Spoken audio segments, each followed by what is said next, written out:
तीन चार प्रसंग होते हैं। एक होता है कि आप किसी को बहुत चाहते हैं पर वो आपको नहीं चाहता। आपकी उम्र में ये सब तो खेल होता है, और क्या खेल होता है। मेरे घर में दो बच्चे हैं 17 साल के, तो मैं उनको देख के समझता रहता हूँ। वो मुझसे छुप छुप के किसी से बात करते हैं और मैं छुप छुप के सुन लेता हूँ। तो उन्हें नहीं पता, मुझे तो नाम भी पता है किससे बात करते हैं, एक आध का तो एड्रेस भी पता है मुझे। और मैं तो बच्चों को बोलता हूँ कभी जाना वाना हो तो मैं ले चलूँगा, चिंता मत करना, बोल देना कि ड्राइवर साथ में आया है, टेंशन मत लेना। तो मेरे तो बच्चे मेरे दोस्त हैं, मैं तो बड़ा दोस्ती के भाव में रहता हूँ। मेरा एक ही बेंचमार्क है कि वो जिस उम्र में जैसे हैं मैं कैसा था, और वो मुझसे अच्छे चल रहे हैं। उससे ज़्यादा उम्मीद मुझे करने में नहीं चाहिए। मैंने जो कुकृत्य 8वीं क्लास में किए थे उन्होंने 11वीं क्लास में किए, तो बहुत है। मैं ये क्यों मान के चलूं कि वो देवी देवता पैदा होंगे? मेरे ही तो बच्चे हैं भाई। जीन तो मेरे ही है, तो कैसे देवी देवता हो जाएंगे? तो ज़्यादा उम्मीदें क्यों पालनी है बच्चों से भी? मैं क्यों चाहूं कि मेरा बच्चा आईएएस जॉब करे? क्यों करे? वो आईएएस भी क्यों करे? उसका मन करेगा तो करेगा, नहीं करेगा तो भाड़ में जाए। अगर वो कहेगा कि मुझे स्टार्टअप करना है, स्टार्टअप कर लो भाई। अगर वो कहेगा मुझे कुछ और नौकरी करनी है प्राइवेट सेक्टर में, तो वो कर लो। मैं क्यों ठेकेदार बनूं उसका भाई? तो मैं कुछ सूत्रों में आपको बात बताता हूं। इस उम्र में आप कितना उसको फॉलो कर पाएंगे मुझे नहीं पता, लेकिन कोशिश करेंगे तो कुछ तो फायदा होगा ही। पहला सूत्र मेरा आप लोगों के लिए ये है कि जब आप किसी को पसंद करें और वो आपको पसंद ना करे तो टेंशन नहीं लेनी है, तेजाब तो नहीं उठाना है। ठीक? कई लोग इस मूड में रहते हैं, मुझे पसंद नहीं करेगी, मुझे, मैं राजा हूं, मैं नवाब हूं, मुझे पसंद नहीं करेगी। अरे तू क्या है भाई? नहीं पसंद हो तो नहीं पसंद हो, ये क्या बात हुई? कभी किसी से ये उम्मीद मत करना कि वो आपको पसंद करे ही करे। यदि कोई रिजेक्ट करे, बस हाँ, रिजेक्शन थोड़ा प्यार से होना चाहिए, बदतमीजी से नहीं होना चाहिए। उसके अधिकारों का उतना ही सम्मान कर रहे हैं जितना आप अपने अधिकार का सम्मान करते हैं। कि ठीक है भाई, आपको मैं पसंद नहीं, कोई बात नहीं, तू नहीं कोई और सही, कोई और नहीं कोई और सही। बहुत लंबी है जमी मिलेंगे लाख हंसी, इस जमाने में सनम तू अकेली तो नहीं। कितने लोग हैं दुनिया में, ऐसा क्या है? और मैंने बहुत प्यारे प्यारे बच्चों को देखा रोते बिलखते हुए कि मैंने उसको प्रपोज किया, उसने मुझे मना कर दिया। अंकल, छोटे छोटे बच्चे आजकल मुझे लव गुरु मानते हैं अपने आसपास। वो मेरे पास आके ऐसी ऐसी बातें बताते हैं बड़ी क्यूट तोतली आवाज़ में। मैंने उसको प्रपोज किया, उसने मुझे ऐसे ऐसे वाली आवाज़ में एकदम रोते बिलखते हुए। तो मैं बोलता हूँ बधाई हो बहुत बहुत तुम्हें, कॉन्ग्रेचुलेशन। मैंने अपनी ज़िंदगी में ऐसे 50 मामले देखे, और 50 में से कम 49 मामले में जब कहीं दिल नहीं लगा, बाद में उससे बेहतर ही व्यक्ति मिला। अगर कभी ऐसा हो ना, मन ही मन में बधाई देना अपने आप को कि बच गया। हाँ बोल देता तो फंस जाती, हाँ बोल देते तो मर जाता। और मन में भाव वही रखना है, तो नहीं कोई और सही बात है, स्ट्रेस नहीं लेना है। मैं जानता हूं कि आपकी उम्र में आसान नहीं होता, आपको रात रात भर सपने आएंगे, बेचैनी होगी, करवटें बदलते रहे सारी रात हम, आपकी कसम आपकी कसम। ये सब ड्रामा होता है, ये फिल्मी गीत है। मुझे गीत कविता इतना याद है कि मुझे हर बात में वही दिमाग में आता है, मैं क्या करूं। ये होता है आपकी उम्र में, पर वो भी एक फेज है। अगर ये फेज नहीं जिया तो भी क्या जीवन जिया। कभी कभी बेचैनी भी तो होनी चाहिए, वरना जिंदगी में मजा क्या है? अगर हर चीज लिनियर है, हर चीज फॉर्मुलाइज है, फिर मजा क्या है जिंदगी में? ये उठापटक, ये बेचैनी, ये घबराहट, ये तनाव संतरास भी तो होना चाहिए कभी कभी जिंदगी में। इससे बुरी स्थिति तब होती है जब आप किसी रिलेशनशिप में हैं और वहां ब्रेकअप हो जाए, ये भी होता है। देखिए, मैं आपको बड़ी खरी खोटी सुनाने के मूड में हूं। जिस जिस तरह का प्रेम आप लोगों की पीढ़ी में होता है, मैं ये नहीं कह रहा कि आपकी पीढ़ी खराब है, हर पीढ़ी ऐसी होती है, बस ये कि आपकी पीढ़ी को सुविधाएं ज़्यादा मिल गई हैं। हमारी पीढ़ी में ना चिट्ठी लिख के भेजनी पड़ती थी, बड़ा रिस्क होता था।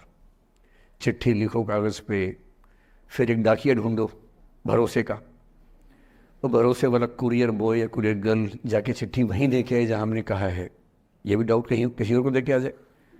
या कबूतर से बात करो, कबूतर जा जा जा, पहले प्यार की पहली चिट्ठी साजन को दिया। कबूतर का क्या भरोसा किसको दे के आ जाए, लेकिन कितना तनाव था उस ज़माने में। आपके ज़माने में क्या है, सीधे व्हाट्सएप निकाला, खटाक से भेज दिया मैसेज, और नंबर किसी से मांग लिया 1 सेकंड में।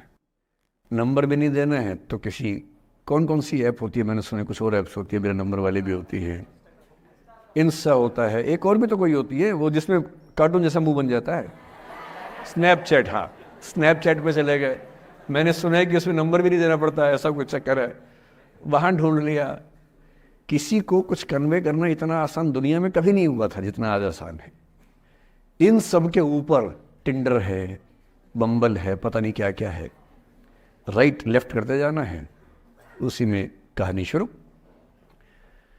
पर ये कहानियाँ जितने हल्के तरीके से शुरू होती हैं, मैं दावे से कह रहा हूँ कि 100 में से 99 अट्रैक्शंस 1 से 2 महीने में खत्म हो जाते हैं। क्योंकि आप जिसके प्रति अट्रैक्टेड थे ना, वो तो उसका बाहर का परसोना था। जहाँ परिचय गहरा होता है, असलियत सामने आ जाती है, और जब असलियत सामने आती है झेलना बड़ा मुश्किल होता है। आपके सपने टूट जाते हैं। आप जिस छवि पे दीवाने हुए थे वो छवि तो सिर्फ छवि थी, वो तो इंसान नहीं था वैसा। 99% केसेस में मेरा ख्याल है कि अट्रैक्शन 1-2 महीने में समाप्त होता है। उसके बाद तो एक बोझ है जो आप ढो रहे हैं। कभी कभी होता है कि दोनों का खत्म हुआ तो बात आसान है, कभी कभी किसी एक का खत्म होता है, एक का नहीं होता है, वहां मामला मुश्किल हो जाता है। तो ऐसा हो सकता है आपके जीवन में कि दूसरा साथी आपका ये कहे कि भैया देखो, मैं तुम्हारे साथ कुछ महीने से हूं, पर मुझे अब अच्छा नहीं लग रहा, मैं ब्रेकअप करना चाहता हूं।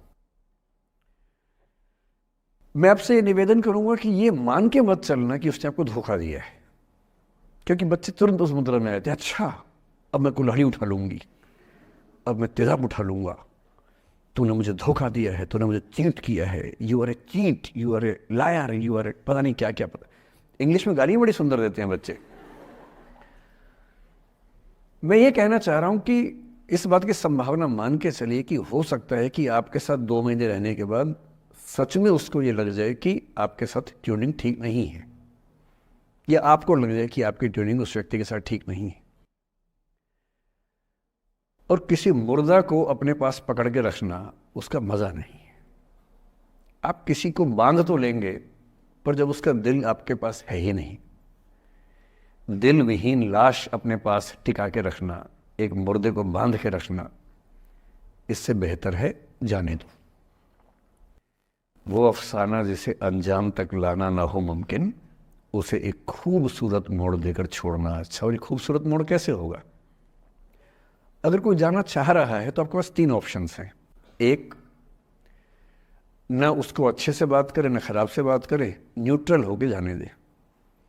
एक, उसको धमकी दे, बर्बाद कर दूंगा, छोड़ूंगा नहीं, तो निकल के देख घर से, तेरे एड्रेस पता करवा लूंगा, मेरे साथ 50 दोस्त हैं, मेरे सारे आवारा हैं, सारे बेरोजगार हैं, सारे कुंठित लोग हैं, सारे गुंडे मवाली हैं, उनका धंधा यही है, तेरे पीछे छोड़ दूंगा सबको। एक ये तरीका है। और तीसरा ये कि ठीक है यार, ऑल द बेस्ट, जा सिमरन जा, जी ले अपनी जिंदगी। अरे ठीक है, हो सकता है मैं तुझे ठीक नहीं लगा, कोई बात नहीं, लेकिन किसी से मिलो तो बढ़िया से मिलना, तेरी जिंदगी अच्छी हो। मैं भी ढूंढ ही लूंगा किसी न किसी को, थोड़ी हेल्प कर दी हो, कहीं इंट्रो करवा दी हो मेरी भी, लेकिन ठीक है तू भी जा। ये होता है खूबसूरत मोड़ देकर छोड़ना अच्छा। चिपकू नहीं बनना है किसी के पीछे, ना बोरा जाना है कि तुम जाओ, मैं तो दीवाना, स्थाई दीवाना हूं तुम्हारा। कोई जब तुम्हारा हृदय तोड़ दे, तड़पता हुआ जब तुम्हें छोड़ दे, तब तुम मेरे पास आना प्रिय, मेरा दर खुला है, खुला ही रहेगा तुम्हारे लिए। वाह। पहले के जमाने में बेरोजगारी का ये लक्षण था। हम जब छोटे थे ये गाने सुनते थे, हम ये सुन के बड़े हुए कि ऐसे ही करना पड़ता है शायद प्रेम में। तो हमारे स्कूल में लोगों ने इसका पैरोडी बनाई, जब कोई तुम्हारा सर फोड़ दे, तड़पता हुआ जब तुम्हें छोड़ दे, तब तुम मेरे पास आना प्रिय, ये क्लिनिक खुला है, खुला ही रहेगा तुम्हारे लिए, तो बस आ जाना। जब कोई तुमको सड़क पे छोड़ दे, गाड़ी अपनी वहां से मोड़ ले, तब तुम मेरे पास आना प्रिय, ये ठेला खड़ा है, खड़ा ही रहेगा तुम्हारे लिए। क्यों भाई? क्यों खड़े रहोगे? बेरोजगार हो क्या? अरे ठीक, जा सिमरन जा, जी ले, और मैं भी जा रहा हूं जीने के लिए। ये दीवाना नहीं बनना है कि तुम मतलब मुझे ना चाहो तो कोई बात नहीं, किसी और को चाहोगी तो मुश्किल होगी। अजीब हाल है यार। तुम ठेकेदार हो कि तेरा ठेका मेरे पास है, नहीं तो किसी के पास नहीं है। अजीब हाल है। अरे ठीक है भाई, उसकी जिंदगी है, जीने दो उसको। क्यों किसी की जिंदगी में इतना हावी होने का प्रयास करना है? जब आप नहीं चाहते कि आपकी जिंदगी में कोई हावी हो, आप क्यों किसी की जिंदगी में इतने हावी होंगे? और जब बहुत दर्द हो ना, हमेशा दूसरे के पर्सपेक्टिव से भी सोच के देखिए कि उसको ऐसा क्यों करना पड़ा। क्या पता कोई मजबूरी हो, कभी कभी होती है।